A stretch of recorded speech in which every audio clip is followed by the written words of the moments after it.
Hello friends, welcome back study with Bihari Babu का स्वागत है। आज चलिए पढ़ेंगे यूनिट 3। ठीक है, जो है इकाई 3 BHDL 136 का है। ठीक है, हिंदी भाषा और लेखन कौशल। ठीक है, तो आपका आज हम पढ़ेंगे इकाई 3 में। देखिए, सरकारी पत्राचार तथा टिप्पण और प्रारूप, इसको हम पढ़ेंगे आज। ठीक है, तो चलिए इसमें जल्दी से देख लेते हैं इसकी रूपरेखा, आखिर हम क्या क्या पढ़ेंगे इसमें। चलिए 3.0 में देख सकते हैं आप कि आपका है उद्देश्य। ठीक है, उद्देश्य, और अगला में है आपका प्रस्तावना।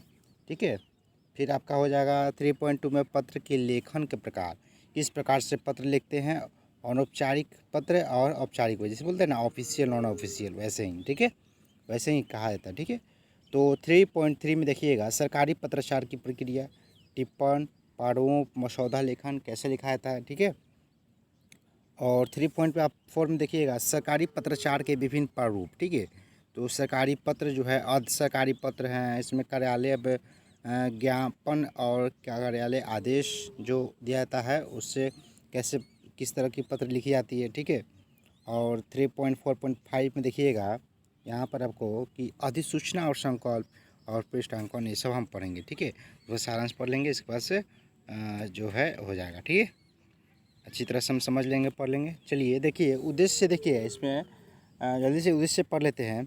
सरकारी पत्राचार से संबंधित इस इकाई में हमने विविध प्रकार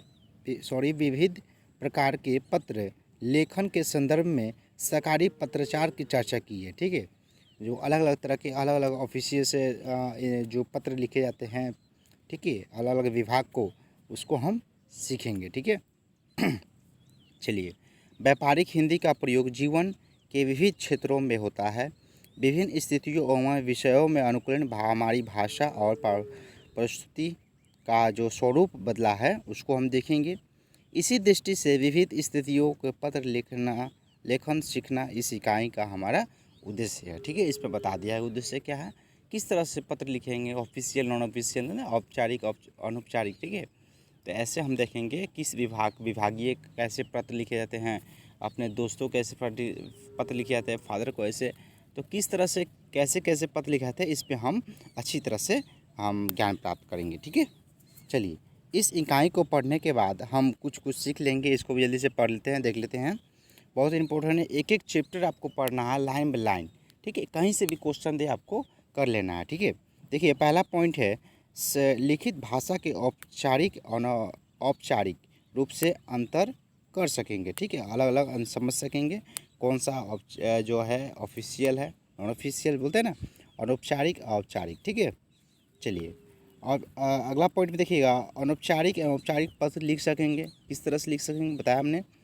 चलिए अगला देखिए सरकारी पत्राचार की प्रक्रिया की चर्चा कर सकेंगे। ठीक है, जो सरकारी जो पत्र दिए जाते हैं ना, जारी किए जाते हैं, उसको हम जान सकेंगे कैसे लिखी जाती है। ठीक है, और देखिए टिप्पण और प्रारूपण का महत्व है, टिप्पण कैसे किया जाता है, उसका प्रारूप कैसे बनाया जाता है, उसको हम भी पढ़ेंगे। ठीक है, देखिए अगला है कार्यालय में इस्तेमाल होने वाले विभिन्न प्रकार के पत्रों का अंतर का पहचान कर सकेंगे। ठीक है, अलग अलग कार्यालय में किस तरह से पत्र लिखे जाते हैं उसको हम लोग पढ़ेंगे। ठीक है, अगला देखिए पत्र, जो प्राप्त पत्र है उसको टिप्पणी लिख सकते हैं उस पर। ठीक है, और पत्र का प्रारूप तैयार कर सकते हैं। ठीक है, उसका विस्तार जो है निष्कर्ष निकाल सकते हैं। ठीक है, चलिए अब देखिए यहाँ पर समझ गए, वहाँ तक हमको क्या क्या पढ़ना है। ठीक है, चलिए 3.1 में देखिएगा।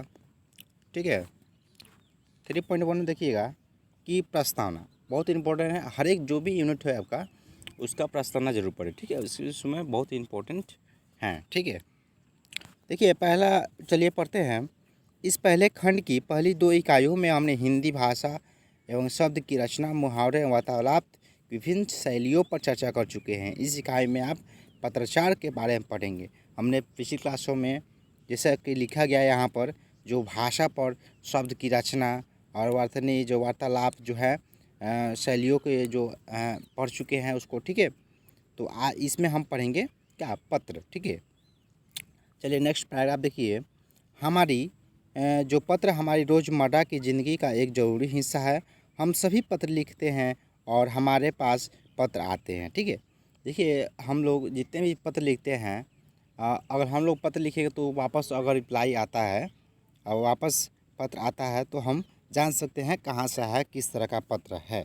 ठीक है, मान लीजिए सरकार की तरफ से कोई फॉर्म, मान लीजिए फॉर्म भरे हैं तो उस कार्यालय से आ गए, ठीक है, या आपके दोस्तों से या आपके फादर से या रिश्तेदारों से आ गए, तो उसको हम जान सकेंगे। ठीक है, चलिए जैसा कि इसमें लिखा हुआ है, देखिए अपने मित्रों को, परिवार के सदस्यों को पत्र लिखते हैं। ठीक है, यदि आपके आसपास के इलाकों में कोई सार्वजनिक सुविधा की ज़रूरत हो तो इसे लिए जो अधिकारी पत्र लिख सकते हैं। ठीक है, जैसे हमने बताया। ठीक है, यदि विद्यालय एवं कार्यालय में छुट्टी लेनी है तो भी आप पत्र लिख सकते हैं। ठीक है, पत्र का बहुत महत्व है, देख लीजिएगा। ठीक है, बहुत महत्व है। चलिए देखते हैं आगे। इसी तरह जैसे हमने बताया, एक पहले शुरू में बताया कि जैसे नौकरी पाना है, नौकरी चाहते हैं, एप्लीकेशन फॉर्म भरते हैं ना, पत्र लिख कर भेजते हैं ना, आवेदन करते हैं। ठीक है, तो ऐसा कोई, ठीक है, कोई जानकारी पाना या देना चाहते हैं या पत्र लिखकर पूछते हैं या देते हैं, या कोई शिकायत करना चाहते हैं तो पत्र के माध्यम से कर सकते हैं। ठीक है, इस तरह से हमारे जीवन में बहुत से कामकाज जो पत्रों के माध्यम से चलते हैं। हमें पता है पत्र से हमें बहुत दूर बैठे किसी व्यक्ति के संपर्क कर सकते हैं। ठीक है, बहुत दूर स्पीड पोस्ट भेजिएगा, देखिए 2 दिन में पहुंच जाएगा, वहां से आपको रिप्लाई मिल जाएगा, वहां तक आपका पत्र पहुंच जाएगा। ठीक है, और संपर्क कर सकते हैं। ठीक है, पत्र से हमें बहुत दूर दूर तक कैसे भी करके संपर्क कर सकते हैं, जो चिट्ठी के द्वारा। ठीक है, जो है लेटर लिखते हैं। ठीक है, देखिए ऐसे विस्तृत सूचनाएं भेज सकते हैं जिन्हें मौखिक रूप से भेजना संभव नहीं है। ठीक है, मान लीजिए बहुत बड़ा कुछ चर्चा करनी है किसी चीज़ पर, जैसे मान लीजिए कंपनी, प्राइवेट कंपनी होती है ना, तो उसमें कोई नोटिस जारी करना होता है। ठीक है, तो उसको हम पत्र के द्वारा होता है, जैसे ईमेल बोलते हैं। अब तो नया टेक्नोलॉजी आ गया है, तो पत्र के जगह आप ज़्यादा करके ईमेल ही हो जाए, लेकिन पत्र ज़रूरी चीज़ होता है, अगर ऑफिशियली भेजना है तो बहुत ही काम की है। ठीक है, इसके अलावा देखिए पत्र में दी गई सूचना या लिखित दस्तावेज भी आवश्यकता पड़ने पर उसे फिर से देखा जा सकता है। ठीक है, इसका हवाला भी दिया जा सकता है। इस तरह के हवाले संपर्क में ज़रूरी है। दैनिक जीवन में भी कभी कभार भी की पड़ती है, ज़रूरत पड़ती है, किंतु शासकीय मामलों में इसका पर्याप्त महत्व होता है। ठीक है, सरकारी जो कामकाज होते हैं उनमें बहुत ही जो सूचना मान लीजिए भेजना होता है कहीं, तो बहुत ही इसके उपयोग की जाती है। ठीक है, देखिए इसमें जो व्यक्तिगत या सामान्य पत्र कभी कभी सार्वजनिक महत्व के लिए भी होते हैं, जो समाज के विशेष व्यक्तियों एवं साहित्यकारों, राजनेताओं, वैज्ञानिकों आदि द्वारा अपने संबंधी मित्रों, सहयोगों के लिखे गए पत्रों के जो इम्पोर्टेंस होते हैं जीवन में, वो जानकारी हमें मिलती है पत्र के द्वारा। ठीक है, जिससे हम लोग उसका फ़ायदा उठा सकते हैं। पत्र के जो महत्व है, तब जितना बोला जा रहा है वो सब महत्व है। ठीक है, चलिए देखते हैं। इस तरह के पत्र दूरदर्शी शिक्षा एक सहज एवं सुंदर नमूना है। इस तरह यदि हम हजारी प्रसाद द्विवेदी को पत्र या नयाला के पत्र, कौमुदी के पत्र या ऐसे ही अन्य साहित्यकारों के छपे हुए पत्र पढ़ते हैं जिसे लिखी हुई है, ठीक है, रचनाक्रम को समझने में मदद मिलती है। ठीक है, और इसमें देखिएगा, इस जो है इस इकाई में हमारा उद्देश्य है आपको पत्र लिखना सीखना। जैसे कि इसमें कहा गया है, हम लोग बेस इसको रखेंगे पत्र सीखना। ठीक है, पत्र लिखना। ठीक है, आप कह सकते हैं कि भला ही कोई बड़ी बात है इसमें, क्या इसमें कोई बड़ी बात है, कोई इसमें क्या है। हमें अपने मित्रों से जो कुछ कहना है उसे हम आराम से लिख सकते हैं, शुरू से लिख सकते हैं। ठीक है, बचपन में हमें स्कूल की पत्र लिखना सिखा दिया गया है, तब स्नातक स्तर पर आकर इसे फिर से सीखने की ज़रूरत है, क्योंकि ये जो है ऑफिशियली बहुत ही काम आता है। ठीक है, जो स्नातक तौर पे हम लोग जो स्नातक कर रहे हैं ना, बीएससी कर रहे हैं ना, बैचलर डिग्री के लिए, उनमें बहुत ही इम्पोर्टेंट है। ठीक है, चलिए आगे देखते हैं। यदि आप किसी रोज़गार में हैं तो अपना काम सुचारू रूप से चलाने के लिए अपने सही ढंग से पत्र लिखना आना चाहिए। ठीक है, मान लीजिए आप नौकरी के लिए जब प्रयास कर रहे हैं या आप कहीं फॉर्म फिलअप कर रहे हैं, तो अच्छी तरह से अगर आप लिखिएगा पत्र, अगर कोई मिस्टेक ना हो तो आपको वहाँ पर दाखिला मिल सकता है नौकरी के लिए। ठीक है, तो ज़रूरी है क्या सही से पत्र लिखने के लिए। ठीक है, इसलिए आपको बैचलर डिग्री में जो स्नातक स्तर पर जो है उसमें आपको सिखाया जा रहा है फिर से पत्र लिखना। ठीक है, मान लीजिए आपका रोज़गार नहीं है, तो यदि आपको किसी कार्यालय या संस्था में कोई पत्र लिखना है तो ये बहुत ही इम्पोर्टेंस है, आपको आना चाहिए पत्र लिखना, ठीक है। जब आप सही ढंग से पत्र का उत्तर नहीं लिखेंगे तब तक हो सकता है कि आपकी सूचना सही स्थान पर या सही ढंग से नहीं दी जाए, ठीक है, या ढंग से ना पहुंच सके, ठीक है। चलिए अगर देखिए थोड़ा सा इसमें देखिए अगला पैराग्राफ में यहाँ पर देखिएगा, इन बातों को ध्यान में रखते हुए इस इकाई में हम व्यक्तिगत एवं व्यावसायिक पत्रों की संक्षिप्त चर्चा करेंगे, ठीक है। करते हुए सरकारी पत्राचार के बारे में पढ़ेंगे। सरकारी पत्राचार में टिप्पण और प्रारूप की विशेष भूमिका को दर्शाया गया है, ठीक है, इसको हम देखेंगे। चलिए आगे देखते हैं पत्र के लेखन के प्रकार, ठीक है। जो है दो बताया ना, दो जो औपचारिक अनौपचारिक है उसको हम देखेंगे किस प्रकार लिखा जाता है, ठीक है। देखिए पत्र का जो प्रकार है 3.2 में, यहाँ पर ध्यान से देखिएगा 3.2 में, ठीक है। देखिए पत्र लेखन के दो तरह का होता है, औपचारिक और अनौपचारिक, ठीक है। हमारे जीवन में व्यवहार के कई पक्ष होते हैं। अपने विद्यालय एवं अध्यापक से अपने कार्यालय में अपने अधिकारियों जो से बातचीत करने में हमारा तौर तरीका वह नहीं हो जो अपने घर के अपने दोस्तों के बातचीत के समय होता है, ठीक है। जैसे अपने दोस्तों के साथ बात करते हैं वैसे ही तो अधिकारी की तरह बात नहीं कर पाएंगे, ठीक है। तो उसका एक माध्यम है पत्र, ठीक है। चलिए आगे देखते हैं। पिछली इकाई में हमने संवाद शैली के बारे में पढ़ा और जान गए कि अपने मित्र या माता पिता भाई बहन बात करते समय हम काफ़ी अनौपचारिक या बेतुलफ़ी से पेश आते हैं। अलग अलग भाषा उलट फटक बोल देते हैं, अलग अलग भाषा बोल देते हैं, ठीक है। तो वैसे जो है ऑफिस या काम या सरकारी कामकाज में वैसे तो चलेगी नहीं, ठीक है। तो आपका एक माध्यम है पत्र, ठीक है। चलिए, किंतु कार्यालय या विद्यालय या अन्य सार्वजनिक क्रियाकलापों में हम औपचारिक ढंग से बातचीत करते हैं। जिस तरह हमारे मौखिक संप्रेषण या व्यवहार के दो रूप हैं, उसी तरह हमारे लिखित संप्रेषण के दो रूप होते हैं, ठीक है। देखिए विशेष रूप से पत्र व्यवहार में यह रूप काफ़ी स्पष्ट होते हैं। अतएव पत्र भी दो प्रकार के होते हैं, जैसा कि हमने बताया, अनौपचारिक पत्र और 2 नंबर जो है आपका, देखिए ये पहला औपचारिक पत्र, याद रखिएगा अनौपचारिक पत्र, ठीक है। और दूसरा जो है औपचारिक पत्र, ठीक है, बहुत इंपॉर्टेंट है। चलिए विशेष सूचना देख लेते हैं थोड़ा सा।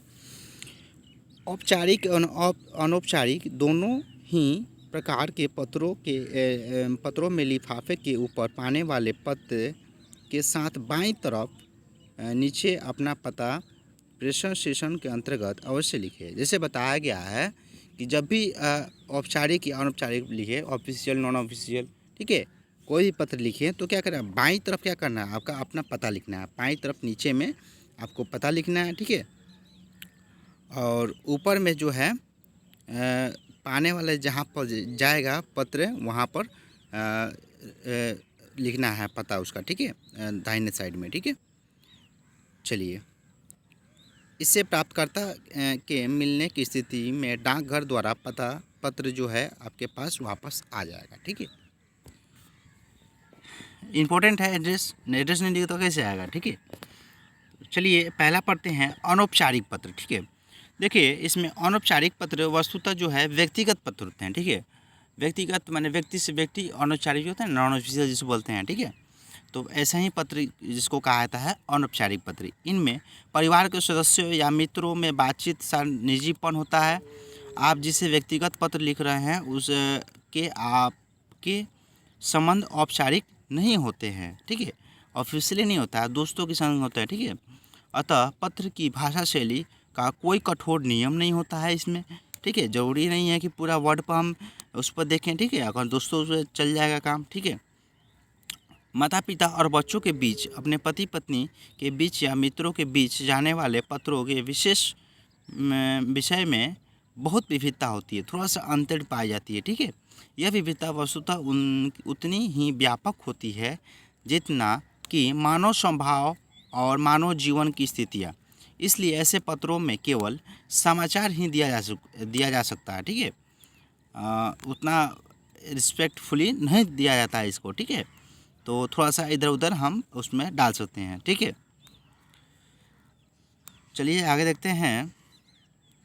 जो है यह विविधता जो है हमने बताया कि जो मानव स्वभाव मानव जीवन की स्थितियाँ को देखते हुए दिखाता है, ठीक है।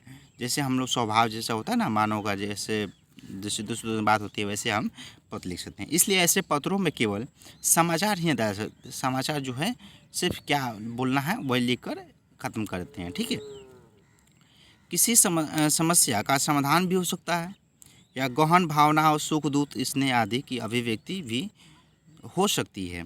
उपदेश एवं तर्क भी हो सकता है और शिकायत भी हो सकती है। इस तरह के बहुत सारे पत्र हम लिख सकते हैं, ठीक है। यहाँ इन सभी स्थितियों तथा लिखने वाले और पाने वाले अनुकूल भाषाओं का प्रयोग होता है, क्योंकि यह पत्र केवल लिखने और पाने वाले के बीच संवाद स्थापित करते हैं, किसी तरीके के लिए नहीं होते हैं, ठीक है। संवाद जो स्थापित करते हैं कोई तरीका उनका नहीं होता। आप जैसे हम लोग बात करते हैं वैसे नॉन ऑफिशियली हम पत्र लिख सकते हैं, ठीक है। चलिए आगे देखते हैं अगला पैराग्राफ। यद्यपि औपचारिक, ठीक है, अनौपचारिक पत्रों में काफ़ी विविधता होती है और कोई खास नियम इन पर लागू नहीं होता है, तथा पत्र के ऊपरी ढांचे के संबंध में एक सामान्य जो पद्धति का चलन है जिसका आमतौर पर पालन किया जाता है, जो है कुछ निम्नलिखित है। यहाँ पर नीचे में देख लीजिएगा क्या है, अनौपचारिक में किस तरह का जो है नियम देखा जा सकता है, ठीक है। देखिए पहला जो है आपका स्क्रीन पर देख सकते हैं। पहला जो है अनौपचारिक या व्यक्तिगत पत्र लिखने वाले का पता और तारीख सबसे दाईं ओर लिखी जाती है, दाईं ओर ऊपर में लिखी जाती है तारीख, ठीक है। और हमने एड्रेस बता दिया कहाँ कहते हैं, बाएं तरफ में नीचे में, ठीक है, जहाँ भेजना हो अपना सा, ठीक है।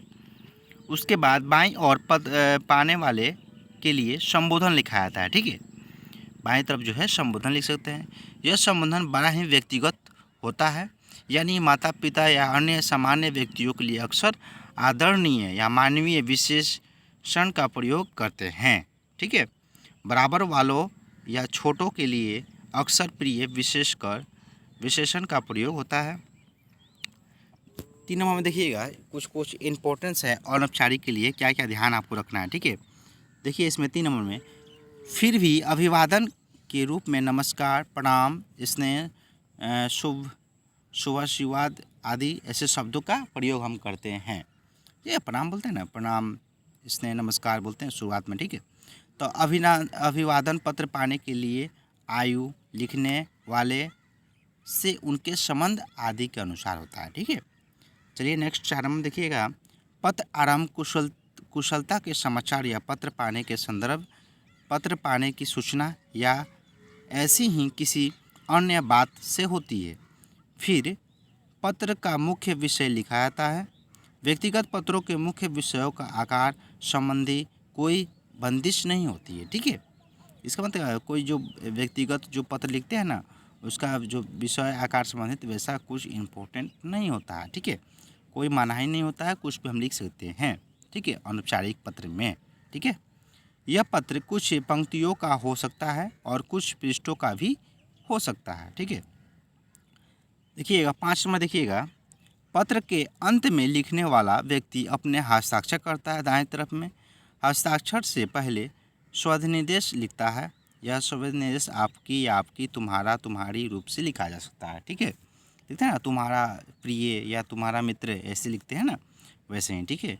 6 नंबर देखिएगा। सरकारी पत्रों में भवदीय का प्रयोग किया जाता है, ठीक है। क्या बात है किया जाता है, भवदीय, ठीक है।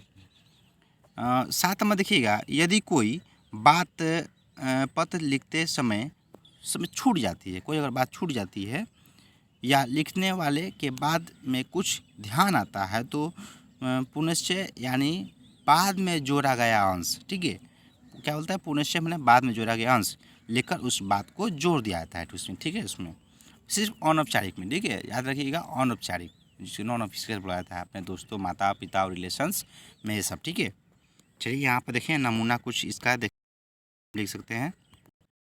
देखिए इसमें कि अनौपचारिक या व्यक्तिगत जो पत्र जिसको बोलते हैं उसका किस तरह से हम लिखेंगे, ठीक है। देखिए हमें जहाँ भेजना हो, ठीक है, तो देखिए दाहिने साइड में देखिए यहाँ पर आपको दिखा दिया जा रहा है। यहाँ पर देखिए,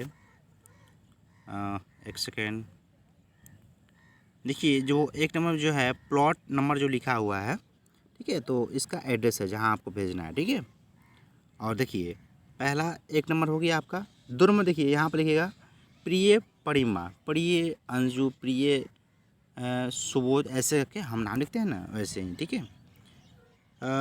उसके बाद हम 3 नंबर में क्या करेंगे, स्नेह लिखेंगे, बहुत सा स्नेह, ठीक है, ऐसा लिख सकते हैं। और 4 नंबर में देखिएगा आपका पॉइंट वाइज दिया हुआ है, आप ही तुम्हारा जो है, जो हमें जो पत्र मिला है उसको हम लिखेंगे आपका पत्र मिला, मिलकर खुशी हुई, ठीक है, ऐसे हम लिखेंगे, ठीक है। उसके बाद से अपनी बात लिखेंगे, लिखकर उसके बाद से नीचे में हम क्या लिखेंगे, जो है यहाँ पर 7 नंबर देखिएगा यहाँ पर, तो तुम्हारी दीदी, मतलब जो लिख रहा है, ठीक है, तो अंजू है तो वहाँ अपना अपना अपना नाम लिख सकते हैं, ठीक है। और 6 नंबर में, 5-7 नंबर तो देख लीजिए। 6 नंबर देखिए पुनिश्चय जो हो सकता है कि फरवरी में हमारा राउर किला आने का कार्यक्रम बन जाए, यदि ऐसा हो तो बहुत अच्छा होगा। ऐसे हम बीच का जो है पार्ट हम लिख सकते हैं, ठीक है। उसके बाद से आपका 7 नंबर जो आ जाएगा आपका जो है आज्ञाकारी, जो आपका छात्र या आपके मित्र जो भी लिख सकते हैं, ठीक है। अभ्यास में देखिएगा एक तो और है, इसमें देखिएगा आपका जो है, इसमें भी दाएं तरफ जो एड्रेस दिया हुआ है, जो देखिए यहाँ पर रिलेशन में जो है चाचा चाची, माता पिता जो लिखिए आदरणीय चाचा जी लिखेंगे आपको। उसके बाद नीचे लिखेंगे नमस्कार, ठीक है। और बहुत दिनों से आपका कोई पत्र नहीं मिला, ऐसे बोल के हम स्टार्ट करेंगे अपना बोलना, ठीक है। और सब लिख लेंगे जो अपनी बात बोलना है। उसके बाद हम क्या लिखेंगे, धन्यवाद, ठीक है। धन्यवाद मतलब बहुत ही आपका धन्यवाद। बहुदीय मतलब आपका देखिए यहाँ पर बहुदीय लिखना है, जो बेकारी हो जाता है, ठीक है। चलिए यहाँ तक कैसे कैसे लिखना है हम पढ़ लिए, किस तरह से पत्र लिखना है, किस तरह से किसको लिखना है। तो आज हम देख लिए हैं अनौपचारिक पत्र, ठीक है, जो ऑफिशियल होते हैं। और अगले दिन हम स्टार्ट करेंगे औपचारिक पत्र, ठीक है। ये जो है अगले दिन हम स्टार्ट करेंगे, ठीक है। तो आज के लिए इतना ही रहने देते हैं, वीडियो लंबी हो जाएगी, ठीक है। ऑलरेडी 20 मिनट्स एबव हो चुकी है, ठीक है। तो आज के लिए इतना ही रहने देते हैं, ठीक है। अगले दिन जो पढ़ेंगे और औपचारिक पत्र, ठीक है। तो अभी तक के लिए इतना ही, आप पढ़ते रहिए, ठीक है। सब्सक्राइब नहीं किए सब्सक्राइब कर लीजिए, लाइक कर लीजिए, ठीक है। चलिए आज के लिए इतना ही। जय हिंद, जय भारत।